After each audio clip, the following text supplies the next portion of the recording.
दोस्तों देखिए, बार वाली दशमलव संख्याओं को साधारण भिन्न में बदलने के सबसे ज़बरदस्त और शॉर्टकट तरीका क्या है देखते हैं। यहाँ पे लिखा है 0.324 और 4 के ऊपर यहाँ पे बार लगा हुआ है, ठीक है।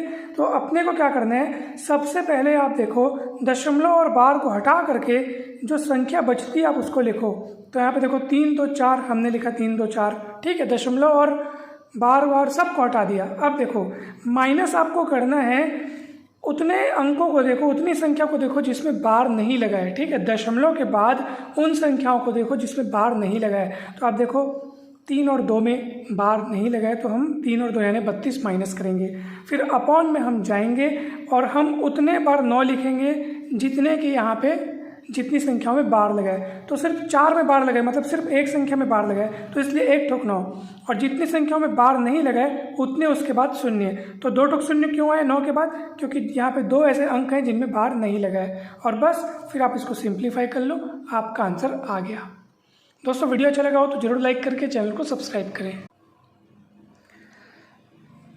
दोस्तों एक और ख़ास बात, अब ये वाला तरीका आपको तभी लगाना है, मतलब ये वाला तरीका तो ठीक है, परंतु इसमें ध्यान रखना है कि दशमलव के पहले शून्य होना चाहिए।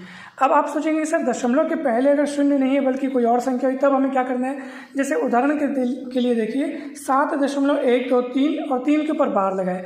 तो हमने यहाँ पे क्या किया, पहले इसको हमने 2 भागों में तोड़ लिया, ठीक है, यानी 7 को अलग कर लिया, फिर 0.123 और 3 के ऊपर बार लगा दिया। अब ये वाले हिस्से में आप वही वाला नियम लगा सकते हैं दोस्तों, अर्थात यहाँ पे सिर्फ 3 के ऊपर बार लगाए है ना भाई, 1 और 2 में बार नहीं लगाए। तो आपको क्या करना है, सबसे पहले तो पूरा 123 आप लिख दो, दशमलव बार हटा के पूरा 1 2 3 लिख दो। फिर माइनस करके आप केवल उन अंकों को लिखो जिसमें बार नहीं लगाए, और अपॉन में आप उतने 9 लिखो जितने की अंकों में यहाँ पे बार लगाए। केवल 3 में बार लगा है, मतलब केवल एक अंक ऐसा है जिसमें बार लगा है, तो इसलिए 1 बार 9।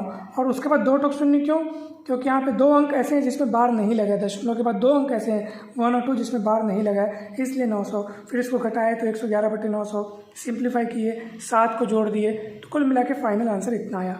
मतलब अब आप समझ गए होंगे कि अगर हमारे पास शून्य दशमलव के रूप में कोई संख्या लिखी है तब आप तुरंत ये वाला नियम लगाओ, ठीक है। और जैसे दशमलव के पहले अगर कोई नॉन जीरो नंबर है तो ऐसी स्थिति में तोड़ दो पहले उसको, उसका पूर्णांक वाला हिस्सा अलग कर लो, दशमलव वाला हिस्सा अलग कर लो, और फिर उसके बाद उसको आप इस तरीके से सॉल्व कर लो। तो नियम आप समझ गए होंगे कि सबसे पहले आपको दशमलव बार हटा करके वो संख्या को लिखना है, उसके बाद उसमें उन सभी संख्याओं को माइनस करना जिसपे बार नहीं लगा है, फिर नीचे उतने 9 जितने के संख्याओं में बार लगा है, और उसके बाद उतने शून्य जितने अंकों में बार नहीं लगा है। इस तरीके से ऐसा बन जाता है। वीडियो अच्छा लगे तो लाइक करके चैनल